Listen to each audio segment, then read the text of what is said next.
Shalom, shalom, boa tarde. Estamos aqui hoje no dia quinta-feira, quinto dia da semana, quinto dia do Shabat, quinta leitura da nossa Parashá semanal. Portanto, nós estamos hoje, dia 17 de março do ano de 2022. E pelo nosso calendário judaico, nós estamos hoje no dia 14 do mês de Adar 2 do ano 5782. Estamos hoje em Purim, até o pôr do sol, ainda para fora da capital de Jerusalém, para fora da capital de Shushan, lá no Irã, né? E também nos quatro cantos, né? Hoje, dia 14 do mês de Adar, ainda nós estamos em Purim até o pôr do sol. Então, daqui a pouco nós estaremos aí falando alguma coisa mais sobre Purim. Ok. Estamos aí com 192 dias do ano judaico em andamento. Portanto, nós temos aí realmente 192 dias.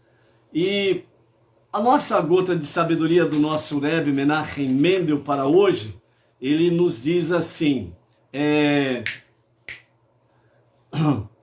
as pessoas pensam que para alcançar a verdade tem de pulverizar rochedos, mover montanhas e virar o mundo de cabeça para baixo.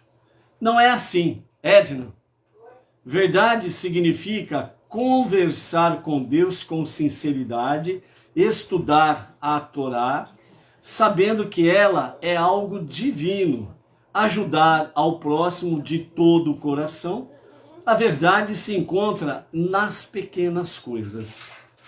Por outro lado, para mover uma montanha são necessários alguns bandozeiros e certa quantidade de dinamites. Para fazer uma dessas pequenas coisas, você pode passar a vida toda trabalhando a si mesmo. Faça o que pode, estude e medite, reze e melhore do modo que sabe. E Ele, o Eterno, ajudará para que o que você fizer seja feito com verdade. Ou seja, o que você precisa fazer? Estudar, meditar, rezar e melhorar o seu modo de ser, o seu modo de saber, a sua conduta e no seu dia a dia. Então, você se esforçando com estas pequenas coisas que realmente nos remete a coisas grandiosas, então certamente Deus nos ajudará. Fazendo a nossa parte, Deus faz a dele. E é por isso que nós precisamos aí não ficar, como diz a sabedoria do nosso Rebbe Menachem Mendel, nós não precisamos ficar aí realmente olhando que para pulverizar o mundo, ou seja, no sentido de purificar o mundo, você precisa fazer algo grandioso, fenômeno ou fenomenal, algo que você fala assim, puxa vida, eu não tenho condições de fazer isso.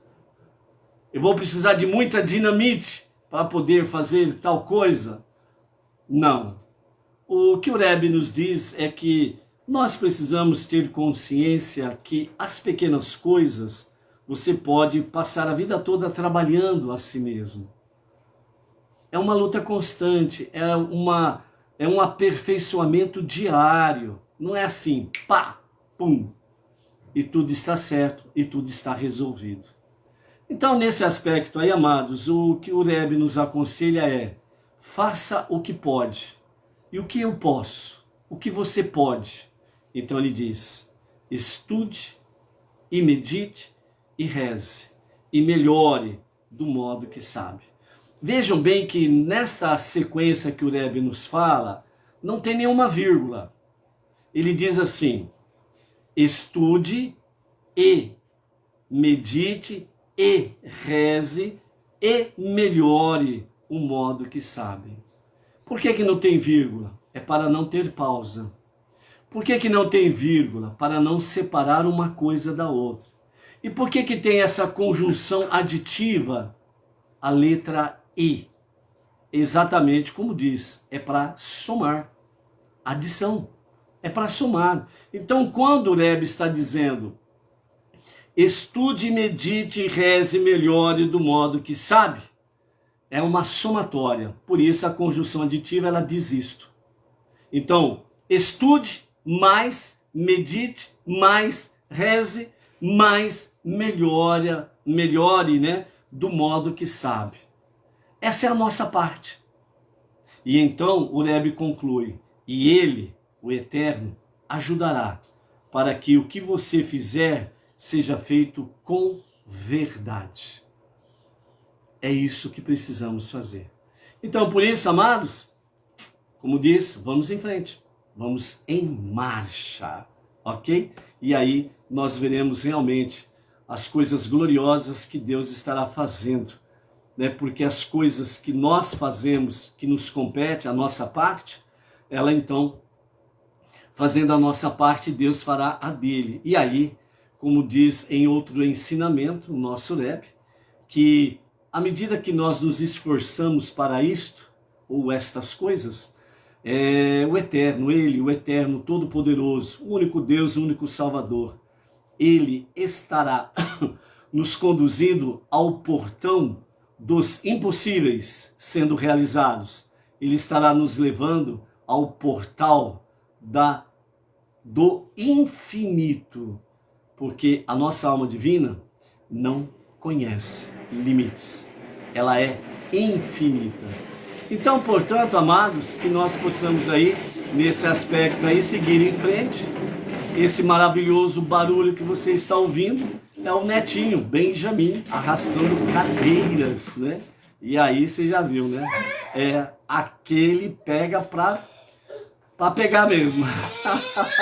E agora a Edna se vê em apuros com ele. Vamos em frente aí, ok? Hoje nós estamos na nossa quinta leitura, que está no capítulo 8 de Levítico, do verso 14 até o verso 21. Vamos ter a palavra do Rebbe, que ele vai nos falar a respeito desta aliá de hoje, né? E está de fato em conexão com a sua palavra inicial, né? Onde nos fala estude mais ação. E aqui nós vamos ver estude e ação, também nessa aliá de hoje, ok? Então, nós vamos aí dentro desse aspecto aí. E o nosso shalom, né, da nossa tarde de hoje, a tarde com a Torá, vai aí para o Claudemir Messias, Goiânia, Goiás, a Edjane Ribeiro, Recife, Pernambuco, o Davi Araújo, a Rosa Maria Simplício de Farias, Bertioga, interior de São Paulo, o casal Fátima e Oswaldo Sato, lá no Japão, a Nayara Oliveira, do Rio de Janeiro, a Teresita Rodrigues, São Paulo, capital, a Eunice Bezerra Lorete e família lá do Rio de Janeiro, o Hugo FG, a Rose Bake, de Vila Velha, Espírito Santo, a Fabiana e o seu marido Altair, de Poços de Caldas, Minas Gerais, o Sandro Gomes Souza, de Macapá, né, capital do Amapá. Acácio Cavalcante, Goiânia, Goiás. Tânia Cássio, de Manaus, Amazonas. Alessânia Alves, São Paulo, capital. O Valtencir Almeida, Juiz de Fora, Minas. Rodrigo Nabas, Itu, São Paulo. Rosseto Ever Rosseto, Tapira, Minas. Isaac Amaro, Cabo de Santo Antônio, em Pernambuco. Elizabeth Bete Francisco Morato, né? Grande São Paulo. A Olga Alencar, São Paulo, capital. O Jacques Bica, Rio Grande do Sul, lá da cidade de São Sebastião do Caí. A Regiane Oliveira, Silas Silva, Rio Branco, Acre. Delci Manuela José, BH, Belo Horizonte, Minas. Miriam Barros, de Brasília. A Elizabeth Lobo, lá da cidade do Porto, Portugal. o Arnaldo Silva, a Áurea Lisboa e o marido Ivan e família, Belém do Pará, a Irani Braga de Mendonça e o marido Juarez Carvalho e família, Nova Lima, Minas Gerais, a Ismênia Silva e Faria Dourados, né, cidade de Dourados, Mato Grosso do Sul, a Cida Lopes, São Paulo, capital, o casal Andréia Cordeiro e Williams Lima, de Avaré, aqui interior de São Paulo, o Marcelo Guerreira, São José do Rio Preto, interior de São Paulo, Saulo Rodrigues, Joinville, Santa Catarina, o Antônio Nogueira Dreyer, do grupo Lehaim, Israel, a Tirtsa Abreu de Canes, lá na França, a Vânia Ivonete, Recife, Pernambuco, Janete Vargas, Portão, Rio Grande do Sul, a família Unger, Jânio Heder, Orilde Poloni, da cidade de Itatiba do Sul, Rio Grande do Sul, Jadir Rodrigues Xavier, da cidade de Machadinho do Oeste, Rondônia, a Solange da Silva e o seu marido Carlos Alberto da Silva, da cidade de Porto Alegre, Rio Grande do Sul, e Marcelo Ramos Soares e a esposa Vanessa, daqui de Bauru, a nossa região. E o Rodrigo Barbieri, da cidade de Ribeirão Preto, né, interior de São Paulo. Baruch Hashem. E nós estamos aí com o Adão Faustino da Costa, né, da cidade de Montes Belos, né, Goiás, se não me falha a memória. É isso mesmo, Adão? Lá de Goiás, né? Está aí também conectado em A Tarde com a Torá. Ok? A nossa quinta leitura, né, por estarmos no quinto dia da semana, capítulo 8 de Levítico, verso 14 a 21, na continuidade da consagração de Arão e os filhos, né, ao cargo de Kohen Gadol, sumo sacerdote, e Kohanim, né, os sacerdotes. Então ontem nós começamos a ver essa parte aí, né, e a posse deles. E a partir de hoje a gente começa a ver a questão dos sacrifícios para a consagração do sacerdócio, né, da família de Arão, ok? Então verso 14 diz assim: ele trouxe, né, Moshe trouxe o touro para a oferenda de pecado, e Arão e seus filhos apoiaram suas mãos sobre a cabeça do touro da oferenda de pecado. Moshe abateu e coletou o sangue. Com seu dedo ele colocou o sangue em volta de todas as protuberâncias do altar, assim purificando o altar. Ele derramou o restante do sangue na base protuberante do altar, assim santificando o altar e dando-lhe poder para efetivar a expiação sobre ele. Ele pegou toda a gordura sobre o estômago, o diafragma, juntamente com parte do fígado e dos dois rins, junto com a gordura que fica sobre eles, e Moshe os queimou sobre o altar. Ele trouxe o carneiro para a oferenda queimada, e Arão e os seus filhos apoiaram suas mãos sobre a cabeça do carneiro. Moshe abateu e despejou seu sangue sobre todos os lados do altar. Moshe cortou o carneiro nos pedaços prescritos, queimou a cabeça e as partes cortadas, e a gordura, tendo previamente lavado os intestinos e pernas com água. Moshe assim queimou todo o carneiro, sobre o altar. Esta foi uma oferenda queimada, foi um aroma agradável, uma oferenda de fogo para Deus, conforme Deus ordenou a Moshe. Ok? Então aqui nós encerramos a nossa leitura, a quinta leitura, dentro desse aspecto aqui da nossa paraxá de hoje, né? Da nossa leitura de hoje, ok? Lembrando que exatamente, né, nós temos aqui os sacrifícios, e um dos significados mais elevados, mais profundos, mais espiritual, fala exatamente no sentido de nós termos a humildade, não perdemos a humildade, porque aquilo que acontece com os animais nos sacrifícios era o que poderia acontecer com o ser humano. Então, o objetivo dos sacrifícios é fazer com que as pessoas sejam levadas à verdadeira techuvá, que é um retorno a Deus para o arrependimento, né? O genuíno arrependimento, e dessa forma permanecer conectado com Deus, né? Então, os sacrifícios, eles são para realmente nos trazer aí a mensagem realmente que o quanto nós precisamos estarmos dispostos a sacrificar a nossa alma animal, o nosso ego, né? O nosso lado consciente, que está conectado com Yetzer Hará, a inclinação para o mal, e automaticamente muita conexão com a alma animal, né? Que realmente tem a tendência de procurar fazer a vontade do nosso eu, o nosso ego, né? Satisfazer e massagear, né, o nosso egocentrismo, o nosso ego. Ele gosta de massagem, né? Ele gosta de sentir-se importante. Então, os sacrifícios traz para nós também esta mensagem, né? O sacrifício. Precisamos estar dispostos a fazer sacrifícios, porque sem sacrifícios nós, de fato, não chegamos a lugar algum, ok? Então, isso é importante. E à medida que nós vamos fortalecendo a nossa alma divina, nós vamos fazendo com que a nossa alma animal, o nosso consciente, né, a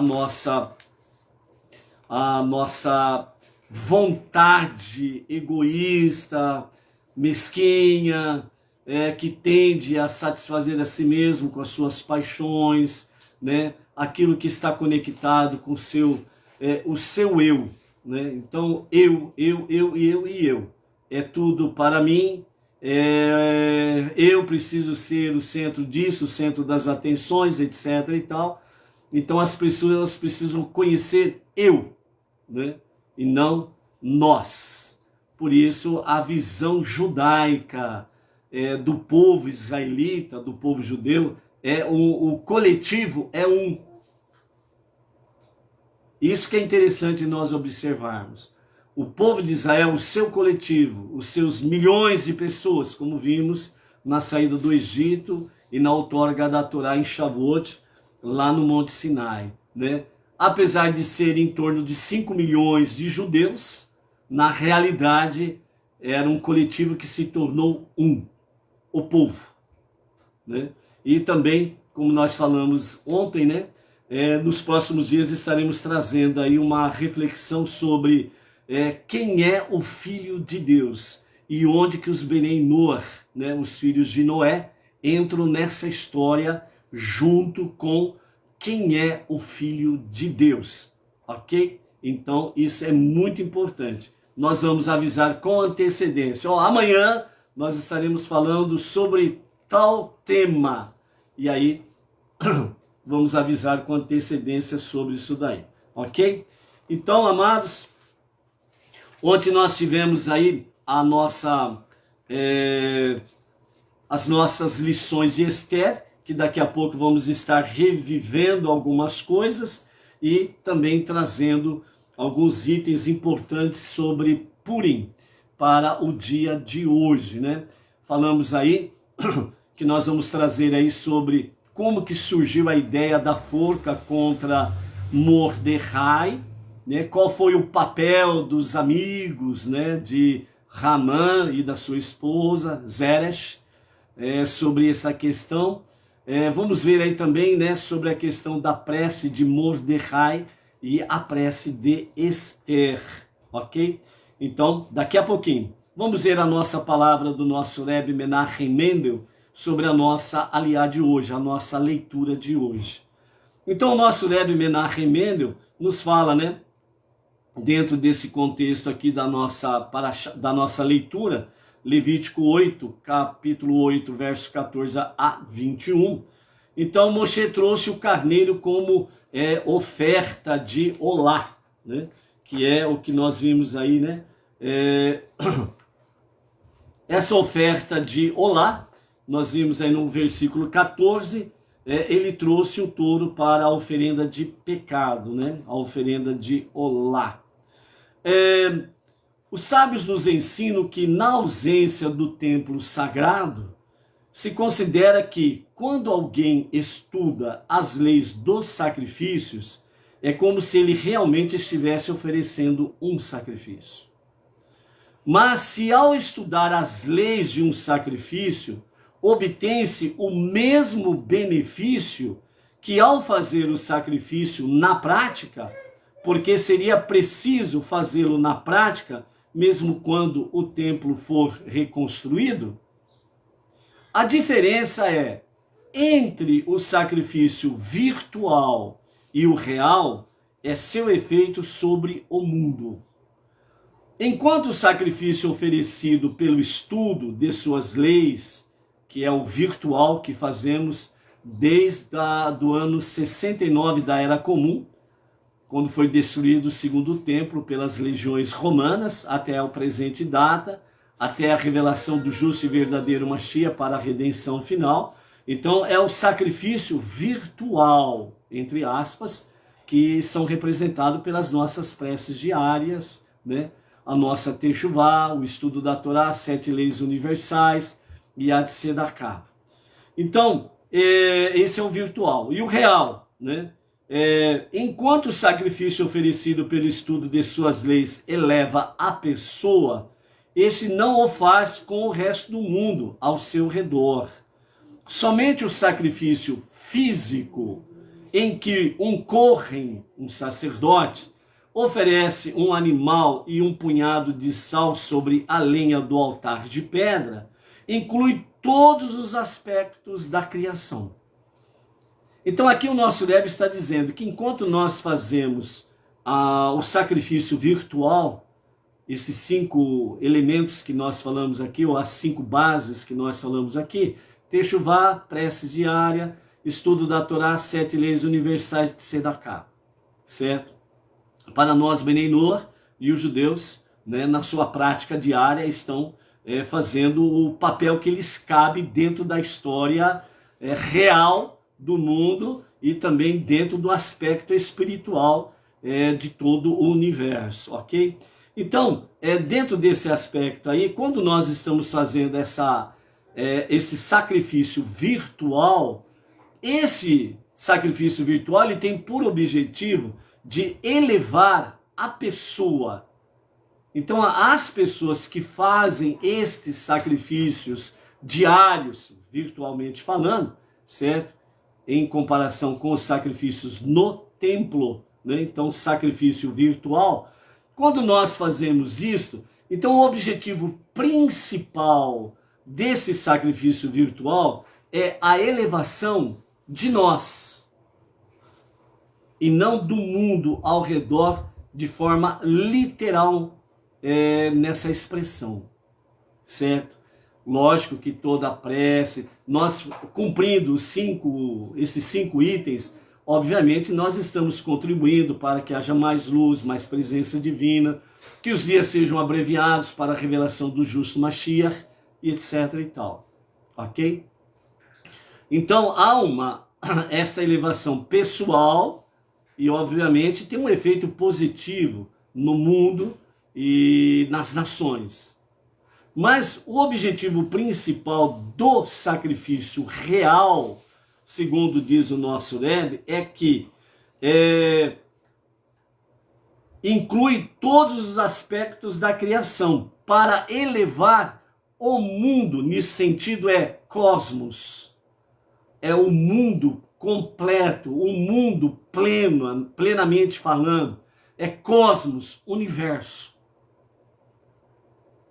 Os sacrifícios reais. Então o sacrifício real, né, que aqui que o Kohen oferece, um animal, um punhado de sal sobre a lenha do altar de pedra, inclui todos os aspectos da criação. Quais são eles? Os 4 reinos. Por isso, quando literalmente, de forma real, o Kohen Gadol, os Kohanim, eles efetivavam o sacrifício real, eles estavam elevando o cosmos, o universo, tudo que há no universo, por causa dos 4 reinos.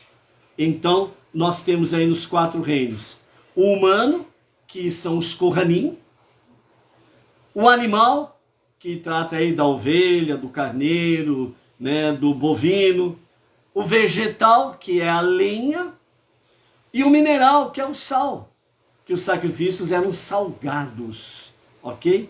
Desta forma, quando os Kohanim e o Kohen Gadol estavam fazendo de forma real os sacrifícios, então eles estavam elevando os 4 reinos de forma realmente no nível espiritual, ou seja, o mundo inteiro, o universo inteiro.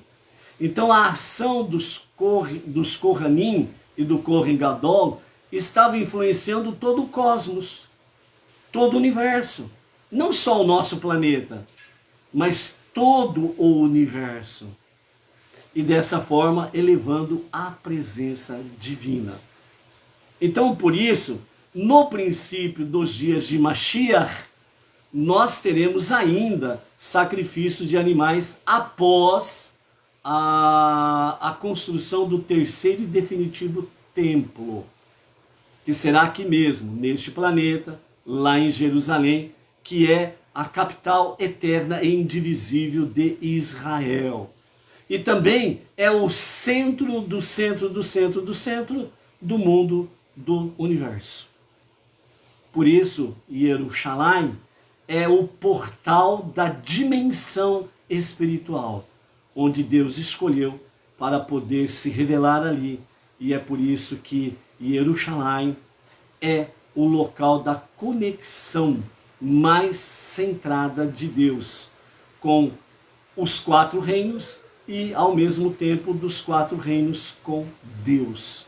Por isso, o Beit HaMikdash foi construído no exato lugar que Deus escolheu e separou para fazer o Beit HaMikdash. E o terceiro e definitivo templo será mais amplo fisicamente, nas suas metragens, etc. e tal, e também será de maior relevância espiritual acima dos 2 primeiros templos. Porque o terceiro templo, ele será definitivo, ele será eterno. Nada vai destruir o terceiro templo. Por isso, novamente falamos, não se alarme com as notícias que vêm por aí afora, Terceira Guerra Mundial, guerra nuclear, que não sei o que lá, pestes, pandemias e patati e patatá. Então a tua esperança e confiança em Deus é que não pode falhar. Por quê? Porque os dias de Mashiach é a redenção final. Nos dias de Mashiach acontecerão em várias etapas as ressurreições.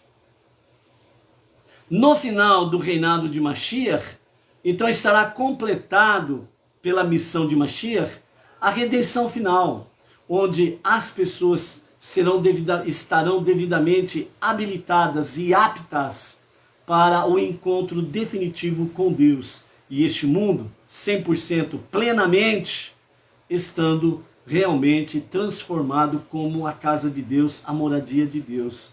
E aí então, realmente, as primeiras coisas aí que nós temos passado, sofrido e companhia limitada, já não serão mais reais. Então, como diz as profecias, entre outras coisas, tem lá uma das profecias que diz assim, se não me falha a memória, parece que é Zacarias, que fala que os corações dos pais se converterão aos filhos e os corações dos filhos se converterão aos pais. Essa expressão é para dizer que a harmonia familiar ela será plena, 100% plena, onde não haverá nenhum tipo de inimizade entre pais e filhos e pais. O amor será real e pleno na família, ok? Então é isso que quer dizer nos dias da redenção final com Mashiach, onde ele estará corrigindo na sua missão, corrigindo os erros e os defeitos do presente tempo, nos 4 reinos. Os 4 reinos precisarão ser, de fato, restaurados à sua originalidade nos dias da construção, Bereshit, no princípio. Então, aquele princípio da criação, Jardim do Éden, né? Deus estando ali com Adão e Rava, na virada do dia, na sua conversação, isso acontecerá no Olam Rabá, no mundo vindouro, a vida eterna, aqui, neste planeta, que será devidamente corrigido, será devidamente curado, a sua terra será sarada e os 4 reinos serão devidamente corrigidos e curados das suas imperfeições. O reino humano, o reino vegetal, o reino animal e o reino mineral. Ok? Então esse é o nosso Deus e é o único Deus que nos fala de verdades dentro desta realidade daquilo que vai acontecer. Então, né, amados, nesse aspecto aí é onde nos fala o nosso Rebbe, estudo e ação. Então, por isso, nós temos na palavra inicial do nosso Rebbe, que ele nos fala o quê? Qual que é o nosso trabalho que nós precisamos fazer? Estudar, meditar, e rezar e melhorar do modo que nós sabemos, do modo que nós aprendemos. Por isso, o monoteísmo com fundamento judaico e orientação rabínica está corrigindo realmente o nosso andar diário, ok? Então, é dentro desse aspecto aí. Baruch Hashem?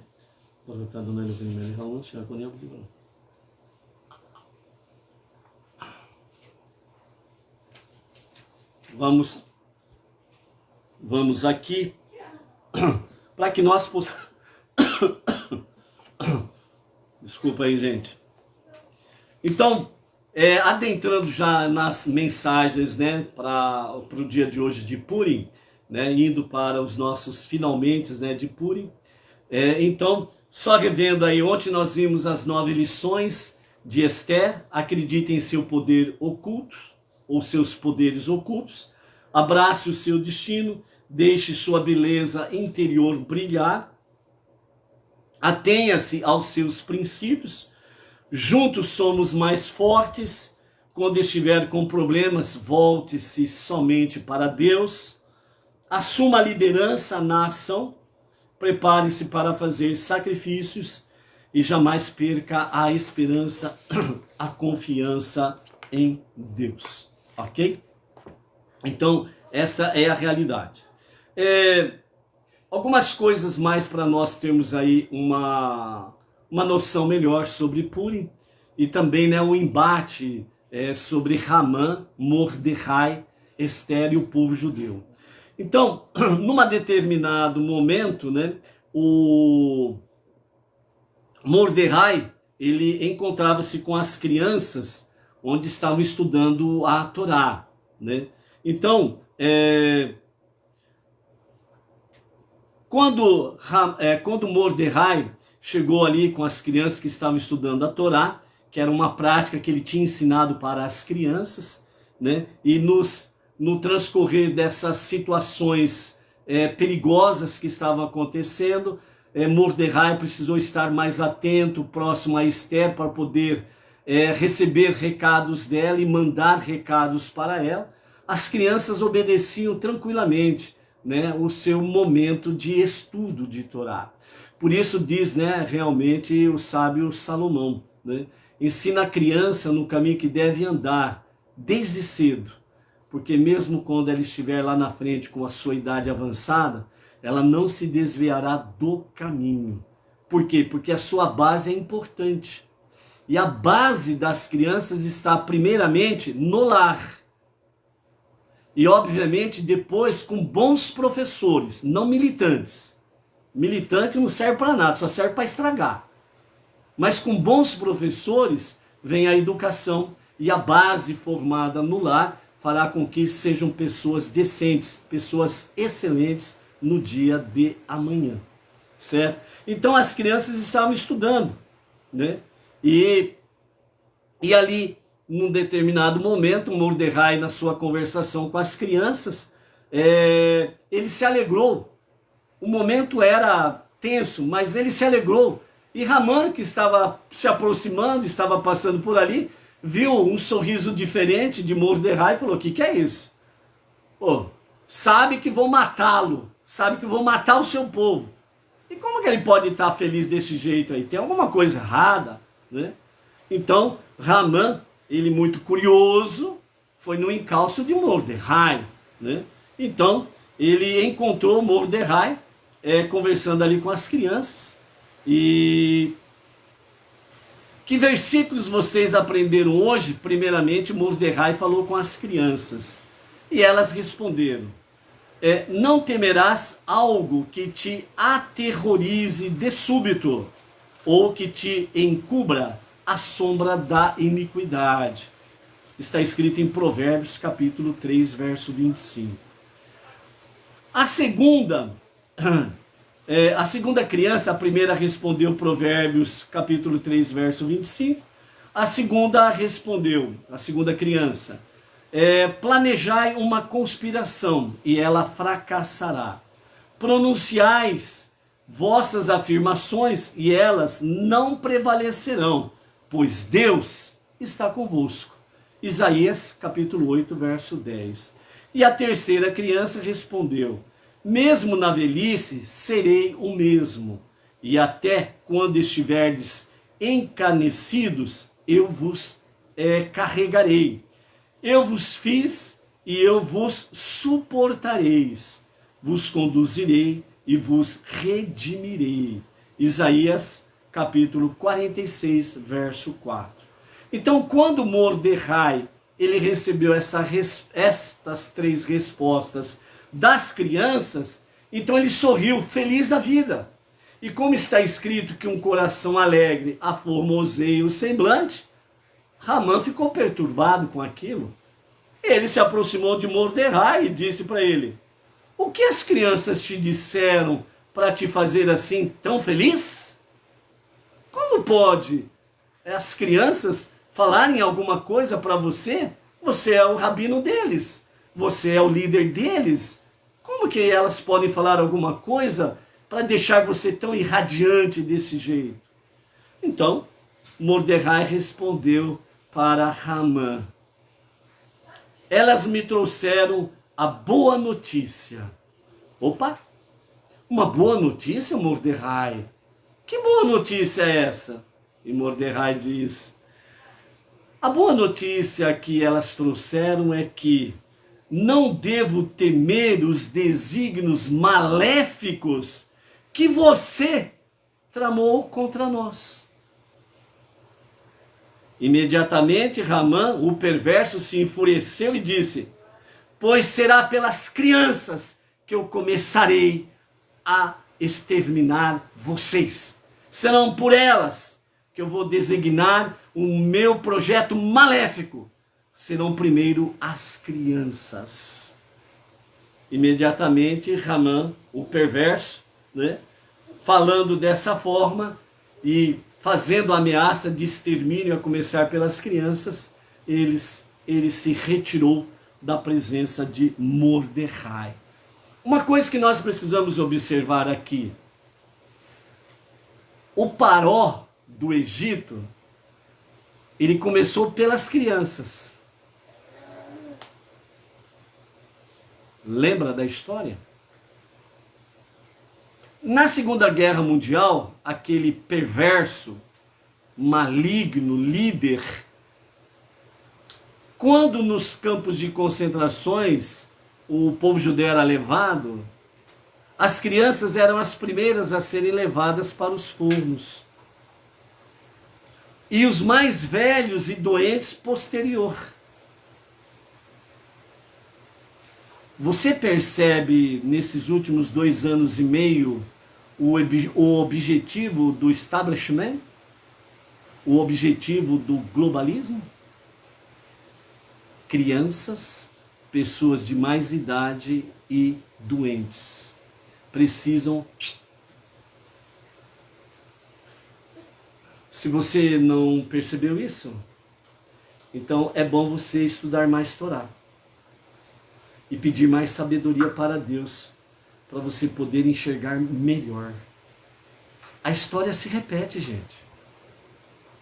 Só muda os figurantes perversos, mas o objetivo é o mesmo.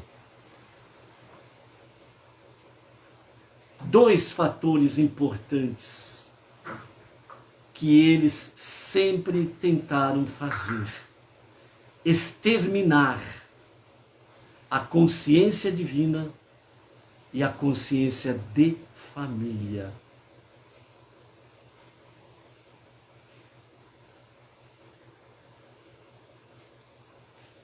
Por que nesses últimos 30 anos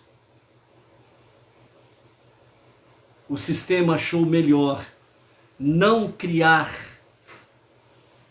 pessoas instruídas em sabedoria, mas fazê-las crescer em militância?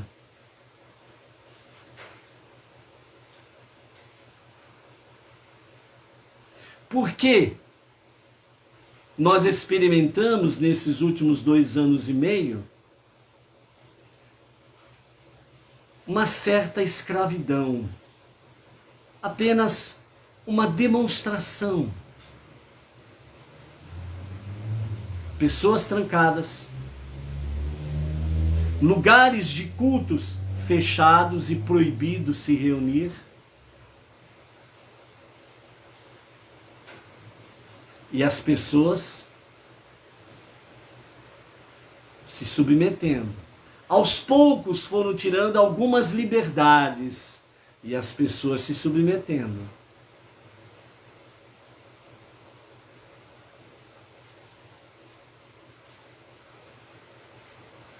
O método é muito semelhante. E depois que eles fizeram isso, eles vieram e trouxeram: ó, aqui está o teu Deus, aqui está a salvação de vocês, este experimento. E as pessoas de todos os segmentos religiosos correram atrás, uma boa parte, correram atrás do bezerro de ouro, do novo bezerro de ouro.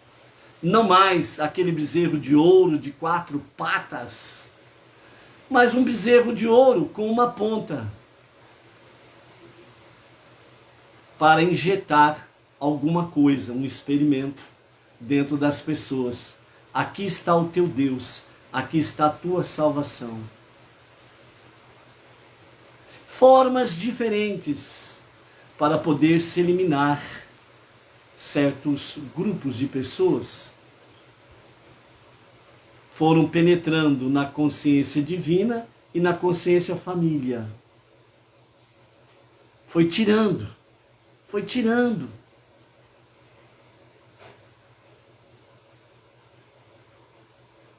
Então Ramã, o perverso, como muitos semelhantes a eles estão aí no tempo presente, estão agindo à semelhança do Paró e dos que vieram na sua sequência. Ok? Preste atenção. Você tem a fonte inesgotável de sabedoria em Deus.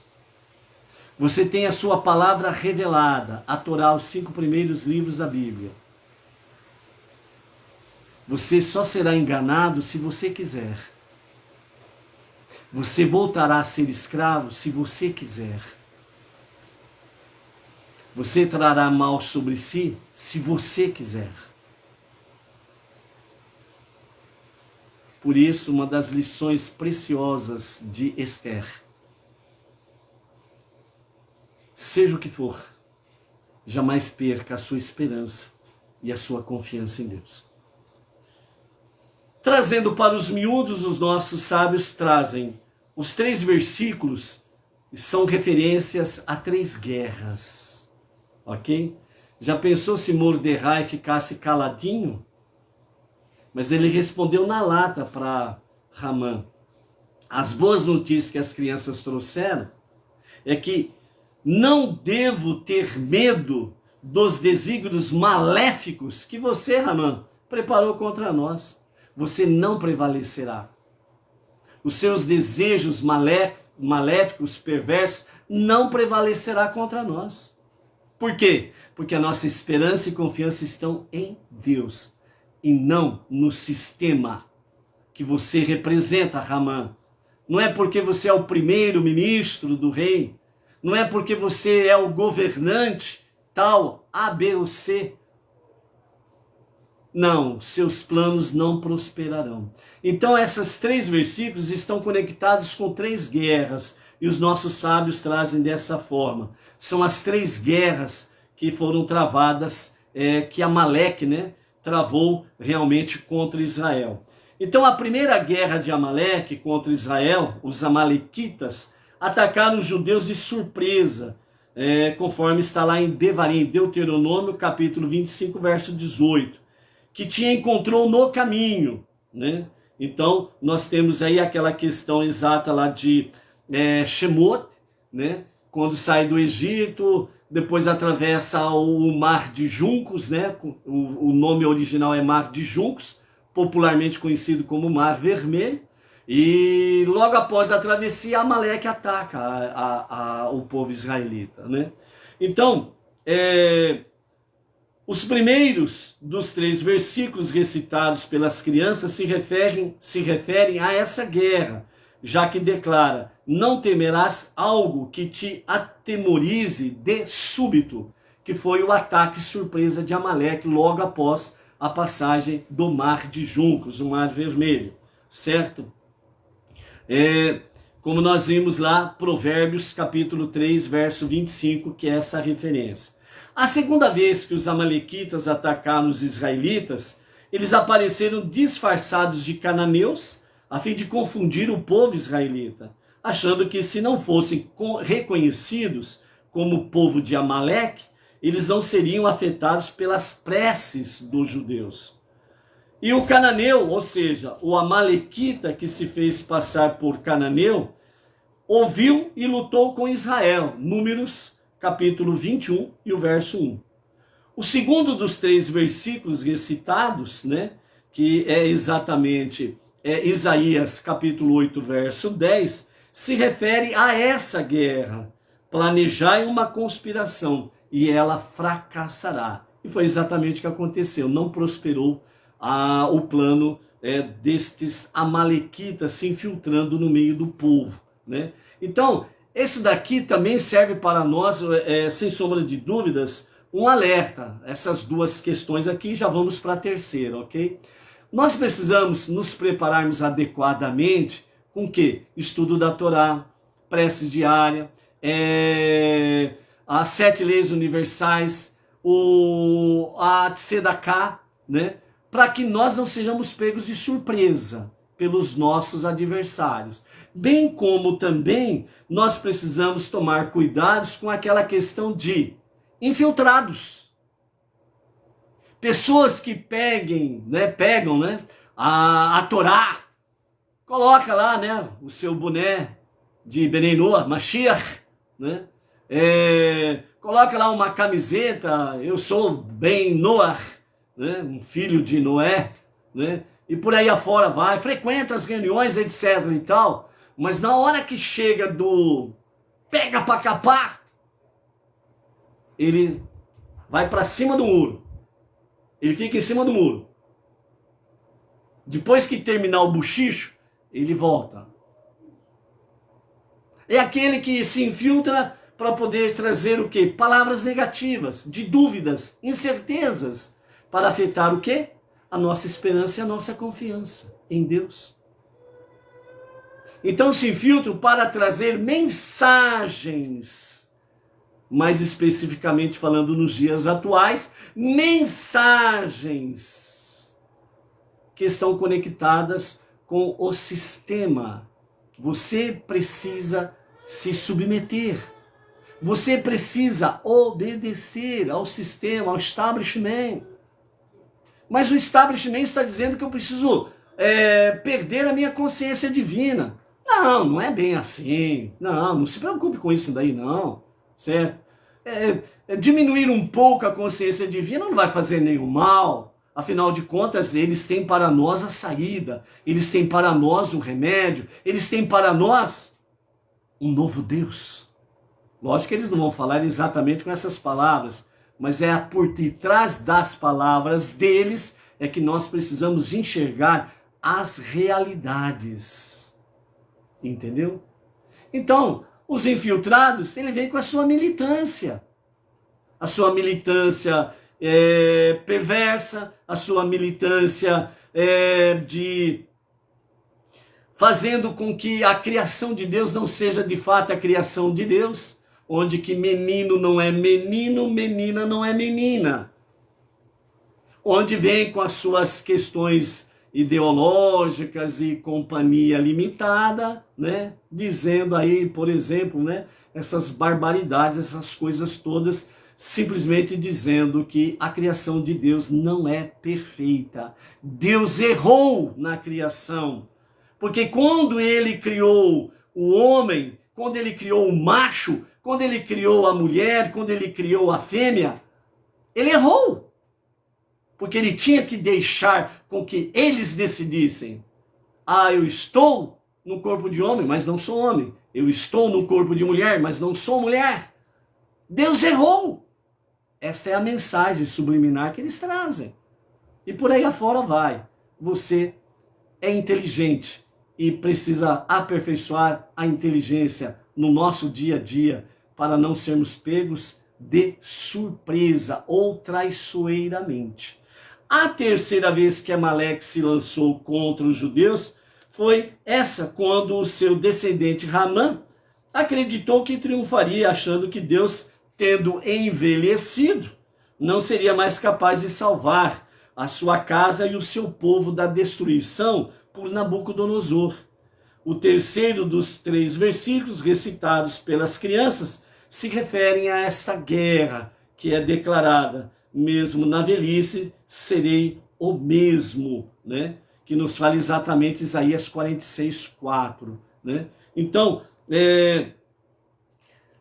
esta é uma linguagem figurada que o profeta usa, que Deus usa através do profeta. Mesmo na velhice seria o mesmo. Quer dizer, mesmo com o transcorrer do tempo, a mensagem real é esta: mesmo com o transcorrer do tempo, eu continuarei, diz o Eterno, eu continuarei sendo o mesmo.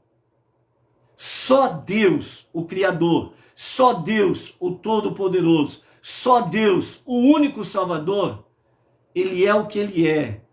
Ontem, hoje e sempre será o mesmo. Não tem outro. Alguém tem tentado ocupar essa posição de Deus, mas também não triunfa, não vai para frente. Então essa é a realidade. As 3 batalhas se referem aqui. E numa mensagem final dessas 3 batalhas, a mensagem final para nós exatamente é esta. Assim como nós contemplamos as investidas de Amaleque e os seus descendentes contra o povo israelita, o povo judeu, e não prosperaram, não venceram, não conseguiram os seus objetivos maléficos, o extermínio, matar completamente, dizimar da face da terra o povo judeu, não conseguiram e não conseguiram até aqui, é porque não conseguirão nunca. Por isso, Esther diz: seja qual for a sua situação, por mais desesperadora que for, a sua esperança e confiança em Deus não pode falhar. Ok? Então, está aí. Agora nós vamos para a questão da prece de Mordecai, que os nossos sábios trazem, né? Através do Talmud, dos ensinamentos, da Hassidut, né? O pensamento racídico e etc. e tal. Então, Mordecai, ele suplicou a Deus, segundo os nossos sábios, assim: é sabido e claro diante do trono de sua glória, Senhor do universo.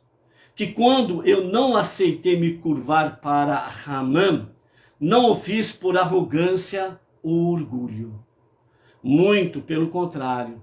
Eu agi assim devido à reverência que tenho por ti, por temer a ti, e não querer dar ao homem que te é devida a alguém de carne e sangue. Ou seja, não dar ao ser humano aquilo que pertence a Deus, a honra, a glória.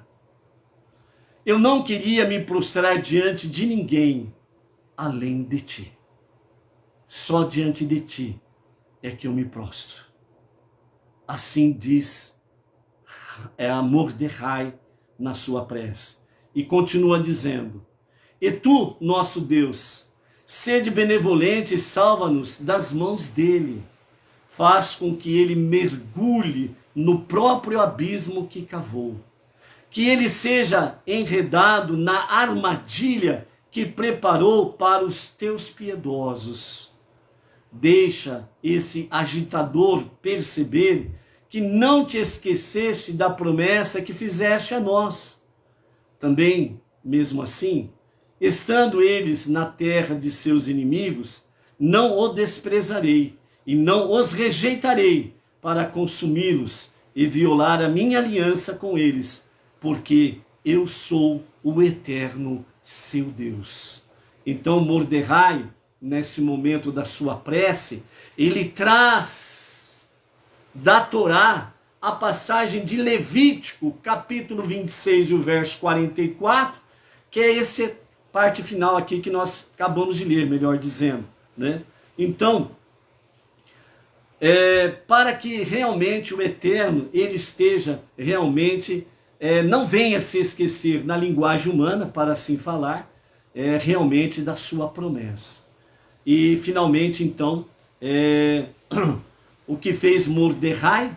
Então ele reuniu as crianças, fez com que se abstivessem de pão e água, vestiu-se com estopas e as dispôs sentadas em meio às cinzas.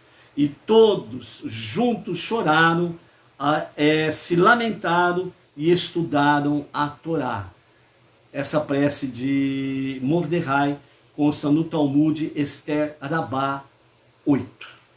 Esta é a prece de Mordecai, ok? Antes de nós falarmos da prece de Esther, né, a grande heroína de Purim, primeiramente quero colocar vamos dizer, esse intercâmbio entre Mordecai, a prece de Mordecai e a prece de Esther, colocar nesse vácuo aqui, por assim dizer, a questão da forca que Ramã fez para Mordecai. E depois nós vamos para a prece de Esther, justamente para elevação. Então, dessa forma, quando Ramã viu Mordecai no portão do palácio real, ele não se levantou nem se moveu ao vê-lo chegar, então ele encheu-se de furor por causa de Mordecai. Então Ramã, porém, se conteve e ele foi para casa, reuniu seus amigos, a sua esposa Zeresh, né? E dessa forma ele trouxe, né, ao conhecimento dos seus amigos e da sua esposa a questão de Mordecai, né? Então, segundo os nossos sábios pelo Talmud, pois ninguém melhor para aconselhá-lo do que a própria mulher. Lembra que Salomão fala em Provérbios? A mulher sábia edifica o seu lar. A louca destrói a sua família, o seu lar. Então, nada melhor do que realmente o conselho da sua própria esposa. Mas Ramã, por incrível que pareça, ele tinha conselheiros. Mas ele tinha tantos conselheiros que no total eram 365 conselheiros. Um conselheiro por dia durante um ano. Eita Ramã, hein? Vai se cercar de conselheiro assim, né? Então, a mulher de Haman, Zeresh, disse para ele: este homem Mordecai, se ele descender dos judeus, você não o vencerá, a menos que empregue uma tática inédita, que ninguém do povo dele jamais tenha enfrentado. Não tente matá-lo jogando em um forno, porque Ananias e os seus amigos, mais conhecidos como Sadraque, Mesaque e Abednego, também foram jogados num forno, mas eles foram salvos. Não jogue-o na cova dos leões, porque Daniel foi jogado e saiu vivo. Não o prenda, pois José saiu livre, né, do Egito, né? Ou seja, melhor dizendo, ele saiu livre da prisão para governar o Egito, ok? Não o tranque dentro de uma caixa de ferro colocado sobre uma fogueira, pois Menaxê já se salvou de uma dessas, depois de orar a Deus. Não o exile para o deserto, pois os antepassados dele cresceram e se multiplicaram em pleno deserto. Eles passaram por duras provas, mas resistiram a todas e acabaram sendo salvos. Não adianta cegá-lo, pois Sansão, apesar de cego, matou muitos filisteus. Então até aqui, a esposa de Haman, Zeresh, ela traz realmente ao conhecimento, ou traz à luz, por assim dizer, realmente tudo aquilo que se refere à ascendência de Mordecai, as grandes provas e os grandes livramentos, né? Então agora ela vai para o conselho, o famoso conselho fatídico, perverso, maligno, né? Então, como uma mulher sábia constrói e edifica o seu lar, a louca destrói. Então Zeresh, ela entra agora na sua loucura. Então ela diz para o seu marido Haman: faça o seguinte, pendure-o numa forca, pois nunca vi ninguém do povo dele que tenha se salvado desse tipo de morte, porque até hoje ninguém foi enforcado. Então isso é uma coisa inédita que você vai fazer e você vai estar triunfando sobre ele. Imediatamente, Haman aceitou a indicação, porque quando Zeresh disse isso, os 365 conselheiros de Haman concordaram com ela. Então, por unanimidade, Haman acatou a palavra da sua mulher Zeresh, e ele mandou então fazer a forca. Ou seja, foi exatamente por isso que a forca foi feita. Agora, né, antes de irmos para a prece de Esther, então agora temos aí a forca vai ser preparada, né? E para preparar a forca vem a corda, mas tem que ter uma estrutura, e a estrutura ela é de madeira. Então, os nossos sábios trazem para nós, dentro da Mishnah e do Talmud, né, o seguinte diálogo, né, dessa questão aqui, né, sobre quem vai, né, que árvore que vai ceder a sua madeira para construir a estrutura da forca de Haman. Então, a conversação é da seguinte forma. Então os sábios disseram: quando Haman começou a construir a forca, Deus reuniu todas as árvores que criara e perguntou a elas: qual de vocês se oferece voluntariamente para prover a madeira à forca que matará esse malvado? A figueira disse: eu me ofereço, já que é de meu fruto que os israelitas oferecem seus bicurim, as suas primícias. E também porque, natural, os israelitas são chamados de primícias. A videira, a romanceira e a nogueira também deram as suas respostas. Nós nos oferecemos, já que o povo de Israel é equiparado a nós, como videira, como romanceira e como nogueira. A oliveira e a macieira também responderam: nós nos oferecemos, já que o povo de Israel também é comparado a nós. A cidreira e a mirtácea e o salgueiro disseram: nós nos oferecemos, já que o povo de Israel faz uso de nós para o cumprimento de uma mitzvah. Né? A palmeira e o cedro também se manifestaram. Nós nos oferecemos, já que os justos foram comparados a nós. Mas naquele momento, conversa vai, conversa vem, então o espinheiro, ele disse a Deus: Senhor do universo, eu que não possuo nenhum mérito para justificar a minha petição, me voluntario para que enforque Ramã sobre mim. Eu sou chamado de espinheiro, e Ramã é chamado de um espinho doloroso. Portanto, é apropriado que o espinho seja pendurado sobre o espinheiro. E eles, os amigos de Ramã, encontraram um espinheiro e desse espinheiro construíram a forca. Então, quando a forca foi levada para a casa de Ramã, ela foi instalada e Ramã usou como parâmetro para a própria altura, para demonstrar o que faria a Mordecai. Uma voz divina então disse: essa forca foi feita para você.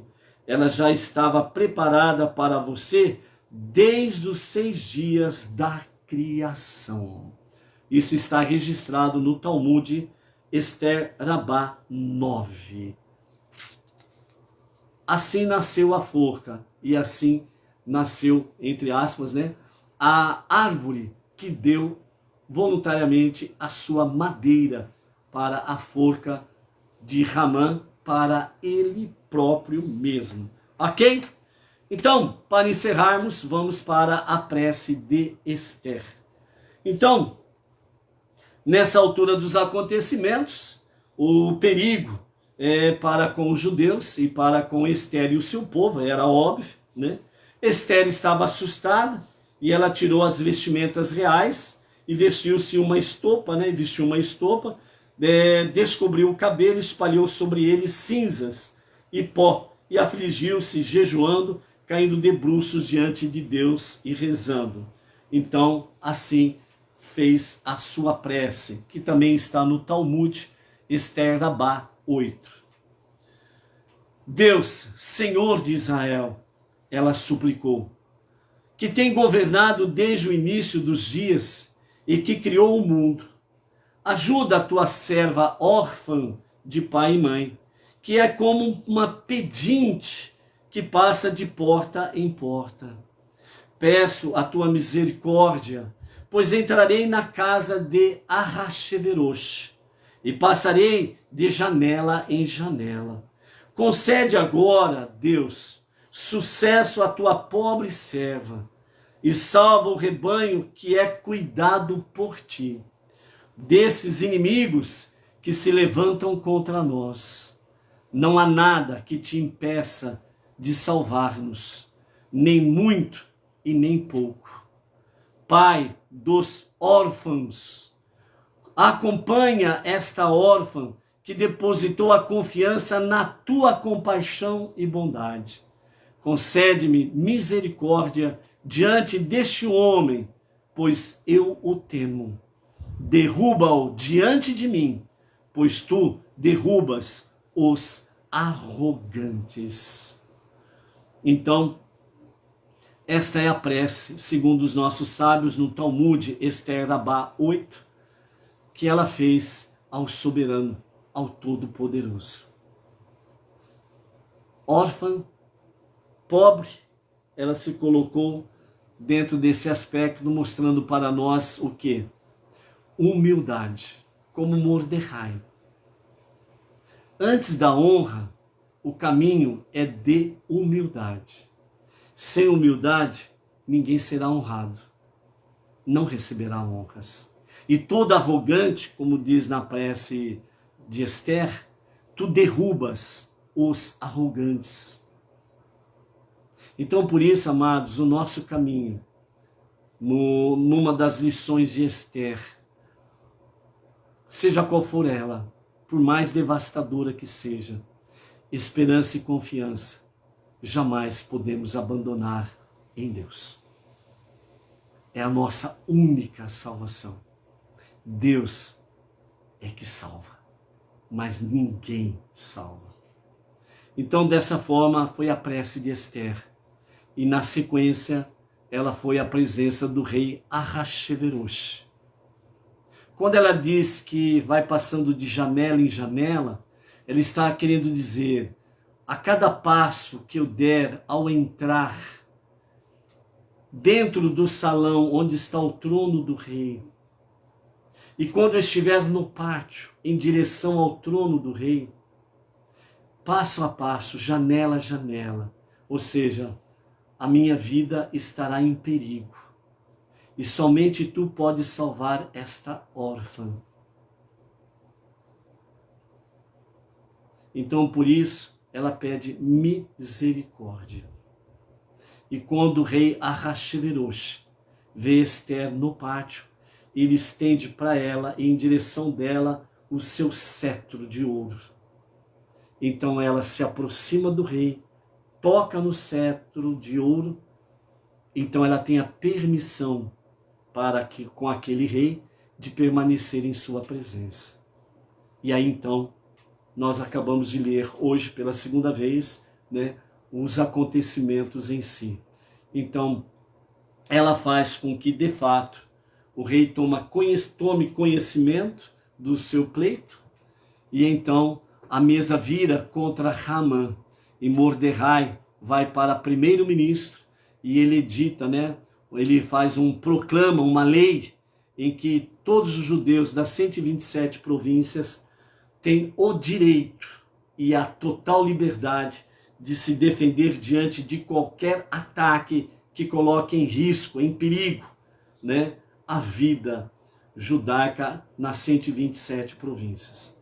E então vem as grandes vitórias, e então vem o dia de descanso, chamado de Purim, né, sortes. Por isso o mês de Adar, a tua sorte é forte. É onde nós vencemos os nossos Haman do nosso dia a dia. As duas preces, Mordecai e Esther, mostram para nós o caminho fundamental para que as nossas preces sejam recebidas e prontamente respondidas pelo Eterno. Humildade e techuvá.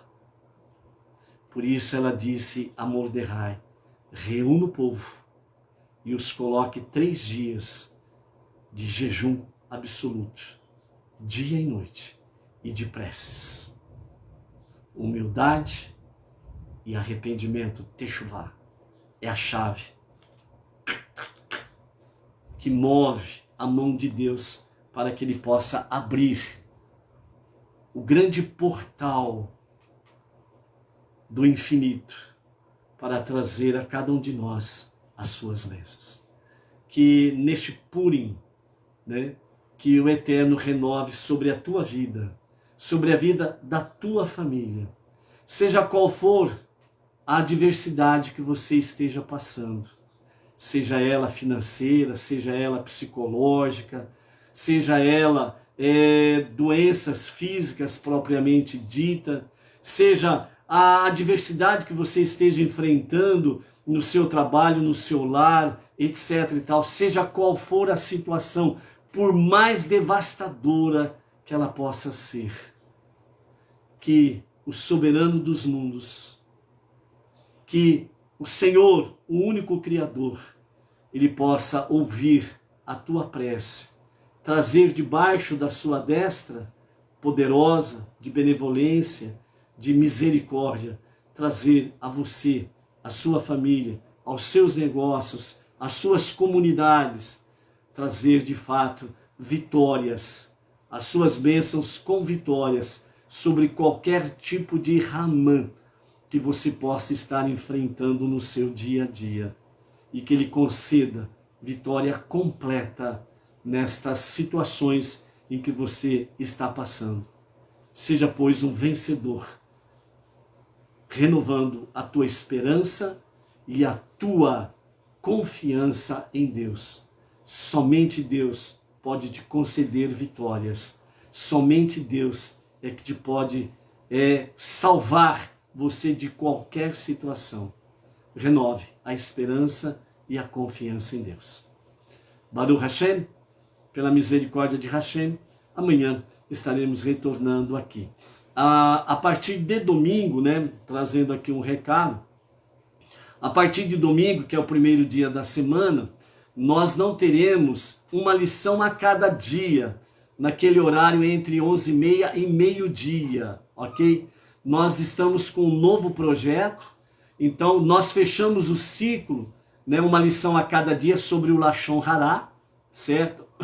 Então, sobre o guardar silêncio, Lashon Hará é a língua má, fofoca, maledicência e coisas semelhantes, e o Shemirat Halashon, que é guardar silêncio das palavras proibidas e negativas. Então nós já fechamos o ciclo do livro, do estudo de uma lição a cada dia, e agora, a partir de domingo, nós vamos iniciar um novo projeto. Esse novo projeto nós vamos trazer o título de O Rebbe Diz. Você ouve? Então esse é o nosso novo projeto a partir de domingo, o primeiro dia da semana, né? Portanto, né, domingo agora será dia 20, né, do calendário gregoriano. Então, domingo, dia 20, nós vamos iniciar esse novo projeto. O Rebbe diz, você ouve? Que nós possamos aí termos uma nova dimensão daqui para frente, realmente na nossa jornada monoteísta, com fundamento, com orientação, né, do nosso Rav Yaakov Geranstad. Shalom, shalom. Até amanhã. Seja forte, seja luz, seja vencedor. Por quê? Porque a tua sorte é forte e só Deus salva.